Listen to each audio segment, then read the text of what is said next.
initiative which at the moment is still in its infancy, but the ideas that were seeding were present for a pretty long time. So what exactly do? We kind of undertake financial analysis and research, but with a particular constituency in mind. The constituency happens to be mostly those people who we consider are, for some reason, are on the peripheries. So probably we would be doing financial analysis for the grassroots movements, the NGOs, for the civil society actors, for the activists who could use this analysis as a tool for advocacy. And this collective is at the moment based out of New Delhi, but this was as a result of 12 different organizations and individuals who came together and who have been feeling and are feeling the need to have a particular test which will be undertaking the work for financial analysis. This was in the pipeline for quite some time, but it was only in November last that this idea kind of materialized. So it's a pretty big day for us as an initiative since we have this report launched and at the same time a panel discussion. So what exactly got us to working on the NPA's issue?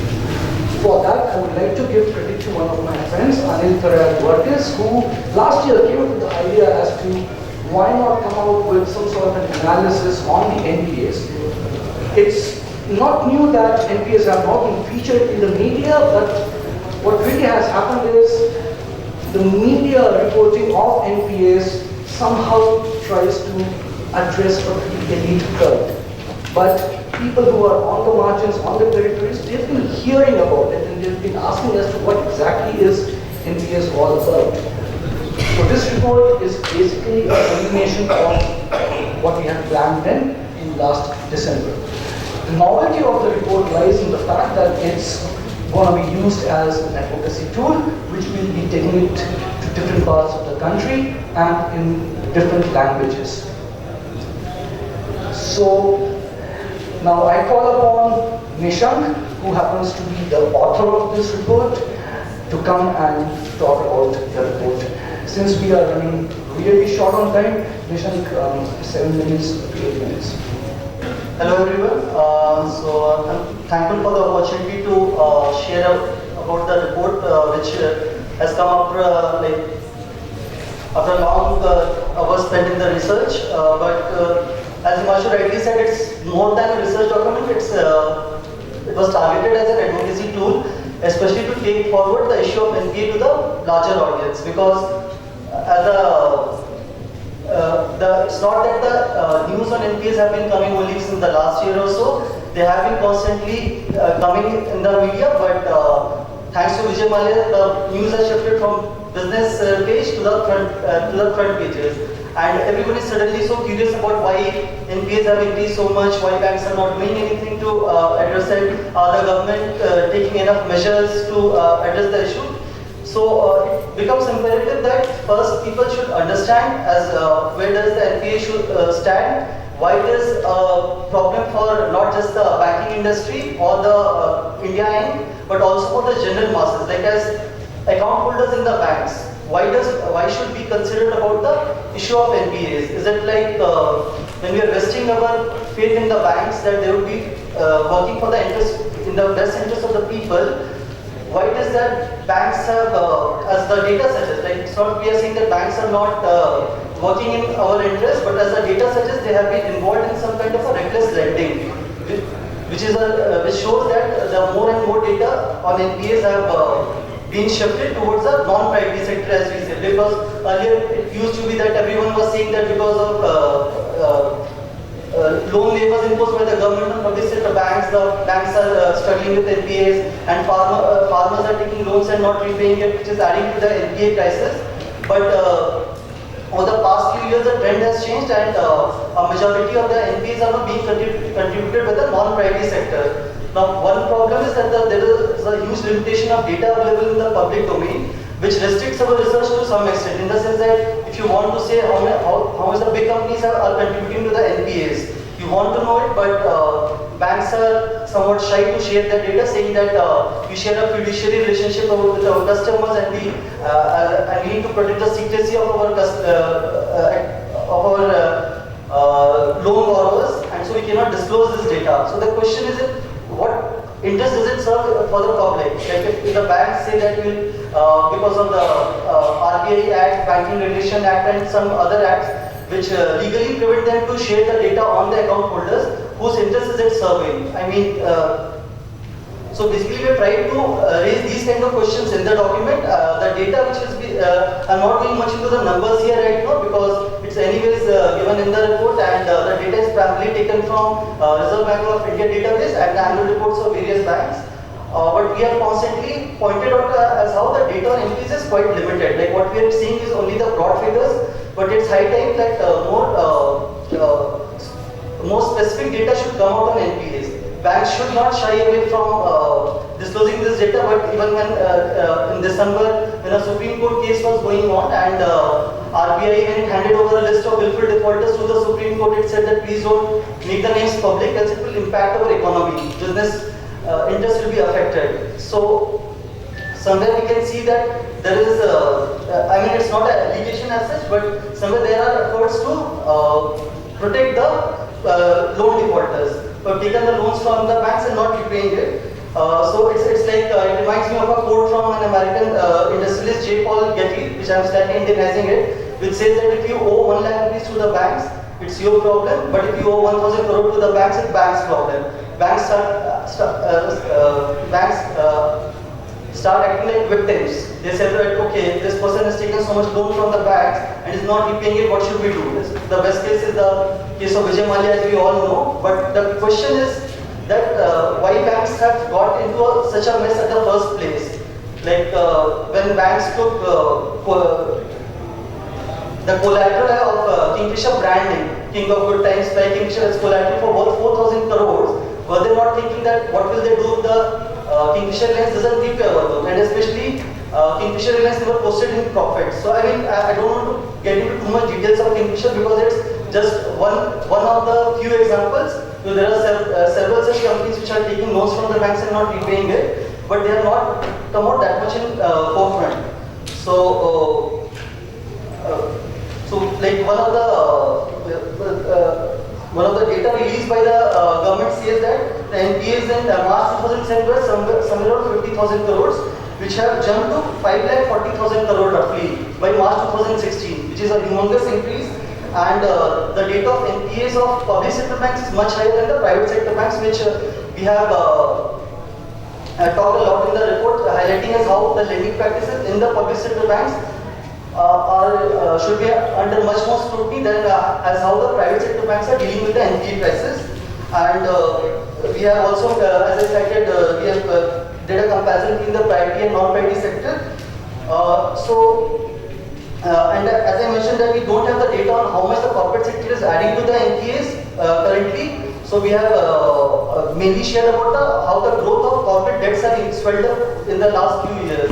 As we say that India needs to grow, the economy needs to grow. So somewhere it has been accompanied by the growth in the corporate debts, which are growing in huge proportions.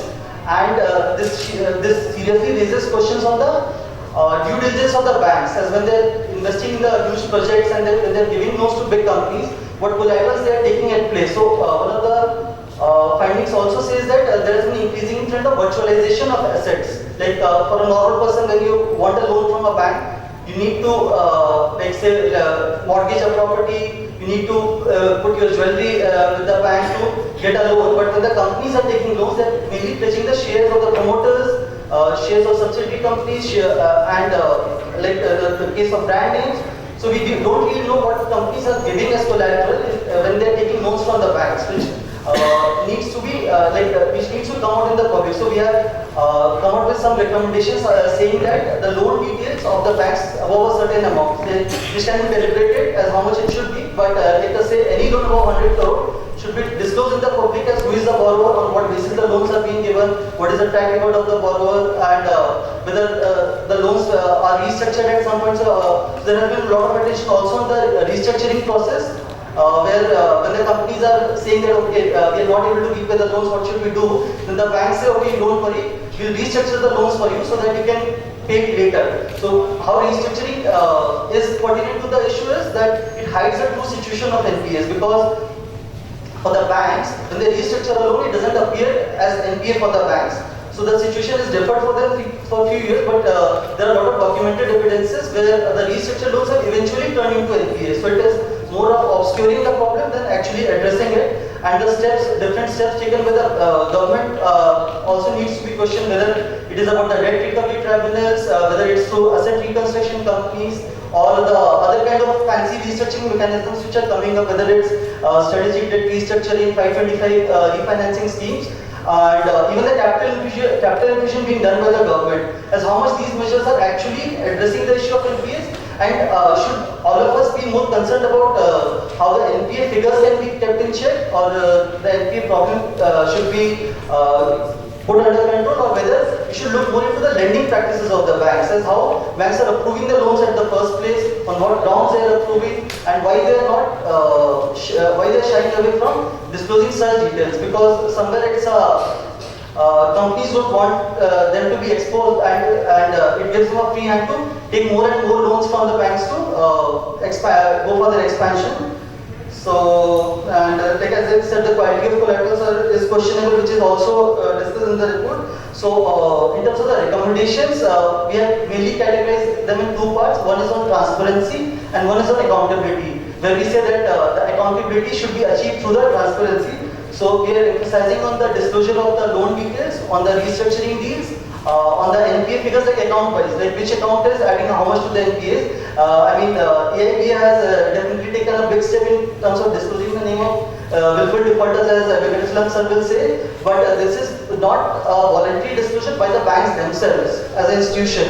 So that is what we want to push for, and along with that we have suggested few accountability mechanisms, which includes a parliamentary oversight of the lending mechanisms. One is of setting up a grievance redressal authority in all of the banks, especially the public sector banks, where the people who are affected, people who want to question the banks for the rise in NPAs, can approach this grievance redressal authority to look into the lending practices.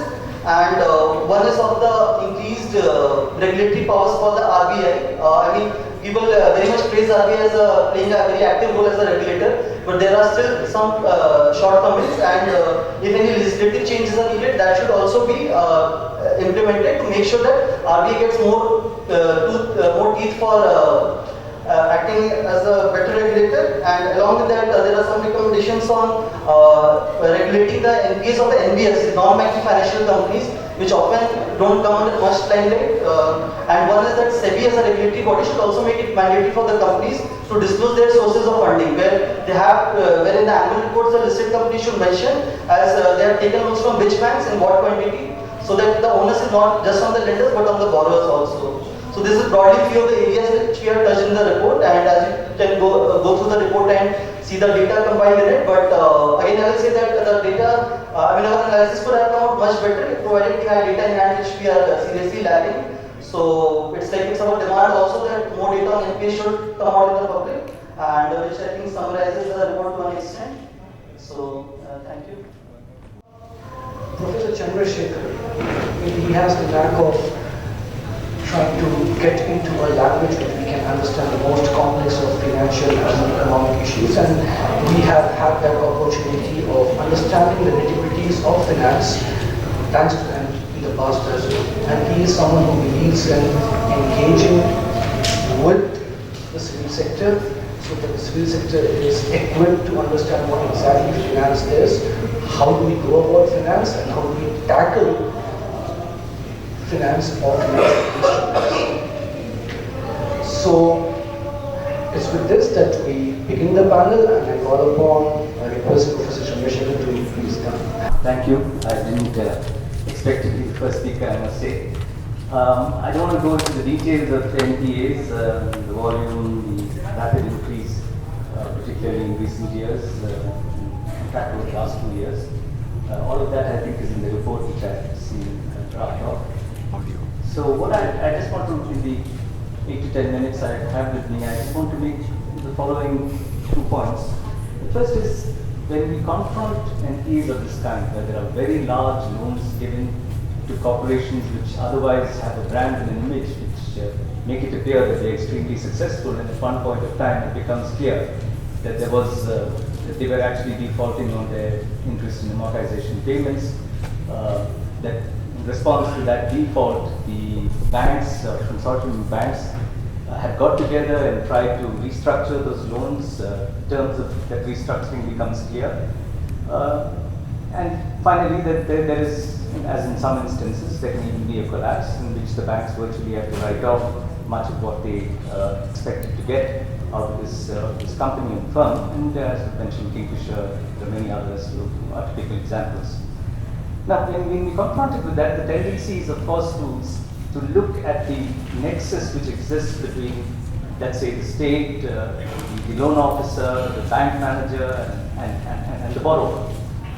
Now, this is indeed true. There can be instances in which these kinds of, or there are instances in which these kinds of relationships, this kind of nexus influences the decision to lend, the volume of lending, what you do when defaults begin, etc. But rather than reduce this merely to an argument which actually sees it as being something the result of a conspiracy between the bank or all those engaged with the bank and the borrowers, or some of the borrowers, I think it's also necessary to see a larger context in which this is occurring.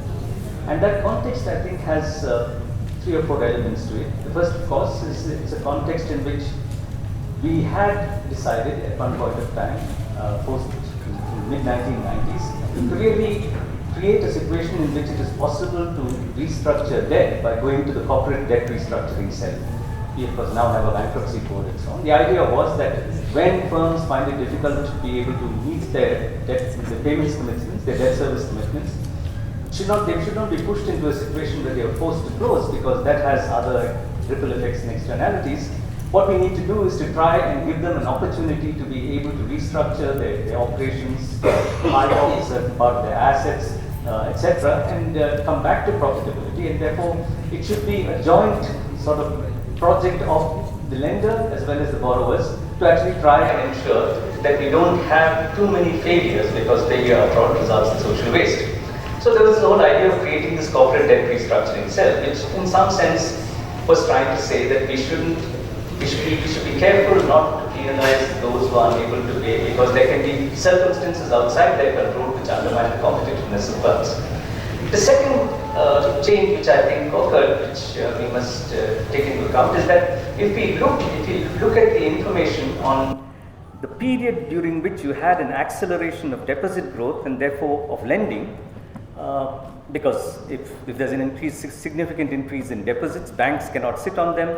Their returns come from the differential between the interest they pay the depositors or the investors and the what they charge their lenders when they lend out this money. So got to keep the money going. So if there is a substantial increase in a short period of time of the deposit base, you'll also see a significant increase in the volume of credit. And what we find is that if you, for example, take right through the 1990s, the ratio of total scheduled commercial bank credit to GDP was in the range of about 20 to 20%, 22% right through this period. However, if you move from the period from about 2002 or 2003 to more recent years, in particular till about 2012, 2013, you actually see this 20 to 22% credit to GDP figure rising to something like close to 60%. There's almost threefold increase in the volume of debt relative to the national pie, which occurred in a period of about a decade. And this occurs precisely in that decade when we have something like 8 to 9% rates of growth of GDP. So the denominator is expanding very rapidly, and you have the ratio of credit to debt increasing, to GDP increasing. Now, one reason this has occurred is because of the fact that this was also the period in which, because of an overall surge in cross-border flows of capital in the international system and the choice of India as a favored destination, we actually saw a huge increase in the volume of capital inflows we get into the economy, particularly inflows which come as portfolio inflows into debt and equity markets. Now, this is actually an external injection of liquidity into the system. That liquidity, while it might be invested in equity and, or debt in the first instance, debt instruments in the first instance, has to go and settle somewhere. And to the extent that it goes and settles as deposits in the bank, which it would at one point of time or the other, you have an expansion of the deposit base. This puts some pressure on banks to keep money moving. Therefore, you have this sort of explosion in the credit to GDP ratio. Now, if you have an explosion in the credit to GDP ratio, you obviously then need to expand the universe of borrowers, because how do you keep on providing credit unless you can find newer borrowers and newer projects to lend to? So that what we saw in this period is, besides a sort of a tendency for the central bank to be on the lenient side as far as controlling money supply is concerned, what we saw is these banks trying to search out for new avenues in which they can lend. And one avenue, of course, was the retail loan sector, all personal loans, loans for buying houses, loans for buying automobiles, loans for buying consumer durables, loans for education, whatever it may be. And the share of these kinds of loans in total advances, which was about 8% of total advances in the early 2000s, actually went up by the time we got to 2009-10 to as much as quarter of total advances. And this was in a period, as I said, when we were experiencing a credit boom in the economy. So you had a situation where there was an entry into this sector, which is the retail loan sector. And in fact, there was once Tara Kore, who was the Deputy Governor of the Reserve Bank, who was head of the two capital account convertibility committees, had said that, listen, when the subprime crisis occurred in the United States, he said, why is everybody sitting and talking about the subprime crisis in the United States? There's so much expansion in retail lending in India that we might be sitting on a subprime time bomb in our own country. And he tried to give some estimates of what the kind of possible bad loans would be. But the other area which banks went into is that, because this was also the period in which we completed the process of closing down the development banking system in India, particularly with the conversion of ICICI into ICICI Bank through a reverse merger, and the conversion of IDBI into IDA Bank through a reverse merger, so that we didn't have specialized institutions for non-agricultural long-term funding, which got their resources from either the central bank, the budget, or through means in which the costs of capital were kept low. You needed a new set of entities to be able to occupy the space of lending long-term to capital-intensive projects, because of the fact that the idea of the government is that as part of inducing private investment, it should invest heavily in infrastructure. So the second area into which a lot of the lending went, particularly in the years after 2003, was into the infrastructural sector. And if we look at it now, it's not so much the defaults in the retail lending sector, but it's precisely the large defaults in the infrastructural area, which has resulted in a situation where you had a sharp expansion in stressed assets, and you also had a situation in which the degree to which loan defaults lie with large borrowers has increased. The concentration with large borrowers of defaults has increased, or of stressed assets has increased. Now, this wasn't recognized fully because of that CDR scheme, because you went and restructured these loans, and when you restructured these loans, according to a guideline which was issued after the financial crisis, you could treat them as standard assets. So they didn't turn up as NPAs, and it's only when the previous governor decided to change the rules with regard to disclosing really bad assets. He said that what's happening is you're concealing your bad assets, that you had a sudden expansion in the volume of NPAs. In fact, in 1 year, the last year of his tenure, you had a huge expansion in NPAs, not because overall stressed assets were rising, that was happening to a small degree, but it was because a lot of the standard restructured assets were now recognized as being non-performing assets. So what I'm just trying to suggest is that associated with this accumulation of large amounts of NPAs, which is making it difficult to recapitalize the banks and ensure the solvency of the banking system in the long term, is a strategy of growth in which you actually make the banking system an instrumentality for promoting a certain kind of growth process, where you're substituting debt financed or tax financed public expenditure as a stimulus to growth with debt financed private expenditure as the principal stimulus to growth. And when you do that by using large liquidity expansions because of financial liberalization and capital coming into the system, you move into an environment where defaults are possible, and when defaults are possible, it would obviously be exploited by some who would actually use the opportunity to take the loans, do what they want to do with it, transfer it to wherever they want to transfer it, and then of course transfer themselves out of the country. I think we need to place this in that larger context in order to be able to not treat this merely as a conspiracy, a result of a conspiracy or a nexus between the banking system, the state, and private capital. Thank you. Request the panelists to please release the report.